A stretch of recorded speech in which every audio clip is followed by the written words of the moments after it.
ईशा अब पूरी तरह टूट चुकी थी। उसके मन में सवालों का तूफान चल रहा था।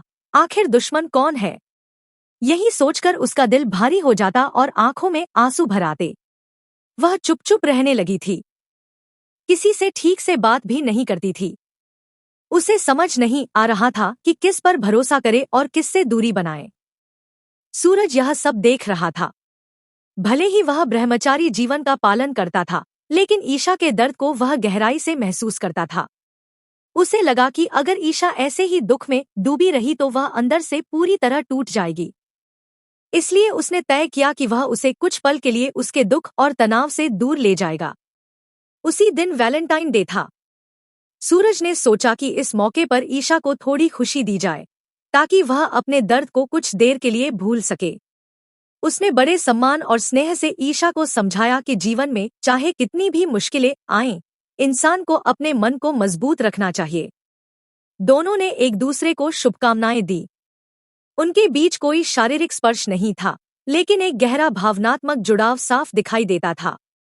सूरज ने भरोसा दिलाया कि वह हमेशा उसके साथ है और हर हाल में उसकी रक्षा करेगा। इतने दिनों बाद ईशा के चेहरे पर हल्की सी मुस्कान आई। अगले दिन महाशिवरात्रि थी। ईशा ने भगवान शिव के मंदिर जाने का निश्चय किया। उसे विश्वास था कि भोलेनाथ उसके मन का बोझ हल्का करेंगे और उसे सही रास्ता दिखाएंगे। सूरज भी उसके साथ गया। दोनों ने मिलकर शिवलिंग के सामने दीप जलाया, जल चढ़ाया और प्रार्थना की। ईशा ने मन ही मन प्रार्थना की कि उसके परिवार का जो भी दुश्मन है, उसका सच सामने आए। उधर बिंदिया के मन में डर घर कर चुका था। उसे लगने लगा था कि कहीं गुलाब सिंह को यह पता न चल जाए कि ईशा की बदनामी के पीछे उसी का हाथ है। डर और घबराहट में उसने एक खतरनाक फैसला लिया। रात के अंधेरे में वह गुलाब सिंह के घर पहुंची। उसका इरादा था कि वह उसे हमेशा के लिए रास्ते से हटा दे, लेकिन किस्मत को कुछ और ही मंजूर था। जैसे ही उसने हमला करने की कोशिश की, गुलाब सिंह बच निकले और उसे पहचान लिया। बिंदिया की योजना नाकाम हो गई, लेकिन उसका डर और बढ़ गया। अब उसने सीधे ईशा को निशाना बनाने का फैसला किया। एक सुनसान रात, जब घर में सब सो रहे थे, बिंदिया ने अपने लोगों के साथ मिलकर ईशा का अपहरण कर लिया। उसे एक अंधेरे कमरे में कैद कर दिया गया। वहां सिर्फ सन्नाटा और डर था। बिंदिया का इरादा साफ था, ईशा को हमेशा के लिए खत्म कर देना।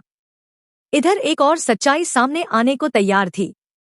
गुलाब सिंह की पत्नी कावेरी, जिसे वर्षों से कैद करके रखा गया था, भाग निकलने में सफल हो गई। अगर वह ईशा तक पहुंच गई तो गुलाब सिंह का सारा सच उजागर हो सकता था। महाशिवरात्रि के दिन मंदिर में माहौल भक्ति से भरा था, लेकिन भीतर ही भीतर तूफान उठ चुका था। गुलाब सिंह ने सूरज से अपनी सुरक्षा की गुहार लगाई।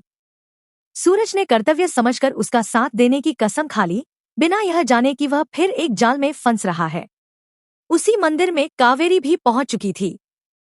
वर्षों का दर्द और अन्याय उसके भीतर ज्वालामुखी बन चुका था।